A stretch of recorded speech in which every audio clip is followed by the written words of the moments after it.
আজকে আমি আবার এবং আমরা সবাই আবার একটা কাজের জন্য চলে এসেছিলাম একটা ক্লাবে, যেখানে আমরা কিছু পুরনো জামা কাপড়, খাবার দাবার, বাচ্চা বড় আবার বৃদ্ধ বনিতার জন্যে নিয়ে এসেছিলাম তাদেরকে দেওয়ার জন্যে।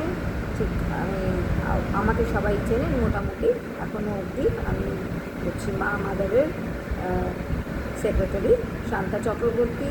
এবং আজকের কাজটা আমরা করে খুব আনন্দ পেয়েছি। এই যে মা মাদারের মা সারদা দেবী, উনি কোনো জিনিস কোনো দিন অপচয় করতেন না, আর সেই আদর্শ নিয়েই আমরা এই কাজগুলো করে থাকি। কোনো জিনিস আমাদের যেটা হয়তো লাগছে না, অন্য কারোর কাজে লাগতে পারে, অন্য কারোর জন্য আমরা যদি কিছু করতে পারি, সেই ভেবে আমরা সবসময় কাজ করে থাকি। আজকেও সেই একইভাবে আমাদের 18তম কাজটা করলাম, করে আমরা সকলেই খুব আনন্দিত। আর আশা করি এইভাবে আগামী দিনগুলোতে আরও কাজ করে যাব সকলের জন্য। নমস্কার।